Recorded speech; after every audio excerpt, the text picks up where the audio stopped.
What is going on, my fellow Jedi and Padawans? Welcome back to another Jedi gaming video. Thank you guys so much for coming back to the channel, and if you guys are new, welcome.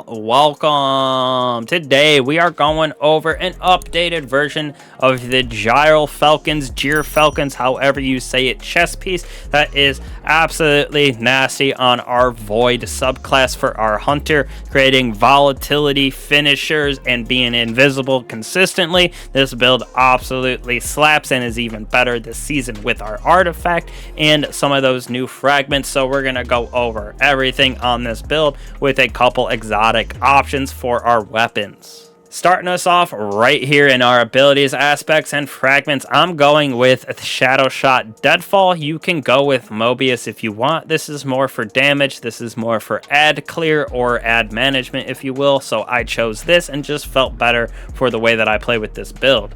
Now for me, I'm going with Marksman's Dodge, Triple Jump, Snare Bomb, and Vortex. Easily the best grenade, like I've said in all of my videos, for the PvE realm and the Void subclasses. For our first aspect, you can really go with either one, Vanishing Step or Trapper's Ambush. I know people like Trapper's Ambush if you pair it with Gambler's Dodge, so you can go invisible very quickly and get that true sight. And this is also for your fellow teammates, so a little bit more of a team thing to get through that end game content. But I like Vanishing Step just a little bit better, because if there isn't enemies that you can get close to in GMs, you're not going to be able to get that Gambler's Dodge to proc. So we're just using this. Comes back super fast with how we have this built out. So definitely going with Vanishing Step in my opinion, but you can use Trappers. Now the most important one though is Stylus Executioner. This one is needed on the build. Defeating a weakened, suppressed, or volatile target grants invisibility. After performing a Stylus Execution, your next melee attack while invisible weakens targets. So we can use that Snare Bomb to weakens targets on detonation, and just in general when we're invisible, if we don't have that up, melee a target, it'll weaken them, and then we can go invisible once we get that defeat. And with this chess piece, you will see why this comes into such good play with Stylish Executioner.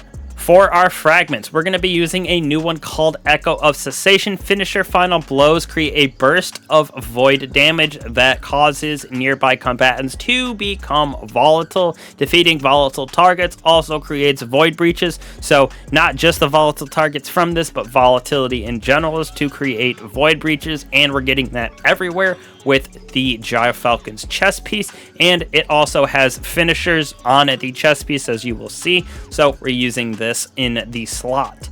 Next, we're going with Echo of Remnant, so our Vortex grenade is going to last longer. The debuff applied to Invisibility Devour is going to have increased time, and that's what we are using, is both of those. And then Echo of Starvation, picking up those void breaches, or Orbs of Power grant us Devour. So Invisibility from both of these, Devour from Starvation, and they will last longer because of persistence. And the chess piece, you will see, also grants us Invisibility, so nice little perpetual feedback you will see in a second. Moving on to our weapons with this build, in our kinetic slot, we have three options: Witherhoard, Arbalist, Izanagi's Burden, both all good in my personal opinion. Had to pull this bad boy out of collections, haven't used it in a second, infused my other one. And then we got RB Witherhoard. Obviously I chose Witherhoard, was my favorite, used it most of the time. But then we got our Funnel Web with Subsistence Adrenaline and Retrofit Escapade for time target lock, so we can do some crazy damage with this, and the volatility and Funnel Web with Subsistence Adrenalines, and is going to give us that increased damage from those grenade defeats that we're getting, and with this weapon, so it's super nice for that end game content and the volatility in my opinion. Moving on to the artifact right here, we have a couple important ones: Authorized Void and Authorized Melee mod. With Unto the Breach, defeating void debuff targets creates void breaches, so we're going to have that literally everywhere with weakening and then specifically volatility. We got Protective Breach, picking up those void breaches gives us an overshield, and Supernova void breaches cause the next source of void damage to create a weakening pulse, which will again help us to create even more of those void breaches. And then performing finishers, while we have Devour, grant Devour to our nearby allies, and because we have Cessation as one of our fragments, we're going to be able to create that nice void explosion as well. And on our chest piece, you will see finishers are also important, so we're spreading that love with Devour as well. Now, for our armor mods, you can see right here, we got Heavy Ammo Finder and Scout with Harmonic Siphon, so we're creating Orbs of Power with our 2 Void weapons, and then spreading the heavy love for us and our fellow allies because of these 2. Now, I know both of these are currently disabled, but I had them on my armor piece already, so they stayed even though they are disabled. They're just blacked out when I actually go into the armor piece. But Bolstering Detonation Momentum Transfer is going to give us that nice feedback loop of giving us our class ability energy and then giving us our melee back when we do damage with our grenades. Firepower going to give us Orbs of Power as well as on those grenade defeats, so it is super nice for those Orbs of Power to be flowing as well. On to the Gyrfalcons Hauberk right here. See me, feel me, the exotic perk. Your void weapons gain volatility after you emerge from being invisible. Why those fragments aspects are so important. When you are invisible and defeat a combatant using a finisher, all your weapons gain bonus damage. So that is super nice. We're getting the void explosion from cessation. We're spreading Devour to our fellow allies with it as well, and we're gaining bonus weapon damage. You and your nearby allies gain a reserve overshield and improved class regen because of this as well. These reserves can be deployed after we dodge again, so you'll see we have that class ability coming back fast and the overshield blocking.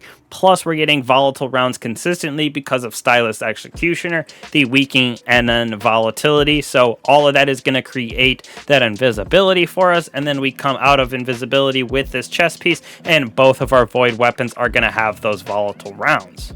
Now, addition to the damage bonus that we're getting from See Me, Feel Me, we're going to get 17% damage on void weapons because of these right here in our void weapon surge, which we are using charged up on our chest piece, as well as time dilation to have that armor charge even longer. We're going to have harmonic resistance as well as arc resistance on our chest piece as well. This can be switched out for our void solar stasis, depending on what you're going into. And then, like I said, we're going to be using Reaper time dilation charged up and our 3 void weapon surges to round out this build, creating Orbs of Power after we dodge with any of our weapons. Doesn't have to be void. This is going to create that time dilation for armor charge, so it lasts even longer. And we have some nice damage output from our void weapons. So this build, very good for endgame content and ad management.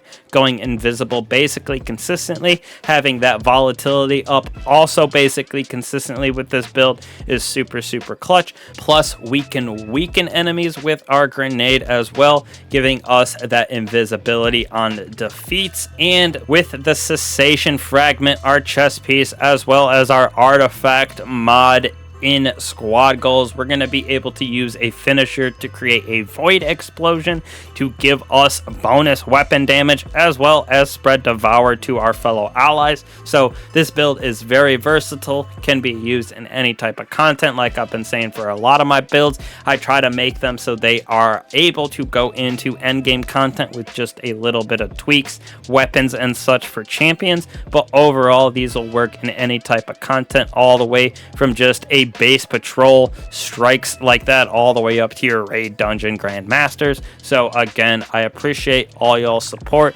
Hopefully you guys have been liking the builds that have been coming out. Doomfist, Vesper, Gyrfalcons. So we do have a lot more planned in the future here. Only a couple more weeks until the new season, which is much needed. So definitely be on the lookout for that. Going to be trying to stream a little bit more as well on the channel here on YouTube. So also check out those. Hit the noties, the sub button, as well as that bell, so you don't miss any of these uploads with videos, weapon guides, as well as those live streams. So I appreciate y'all a bunch. I will catch you guys in the next one.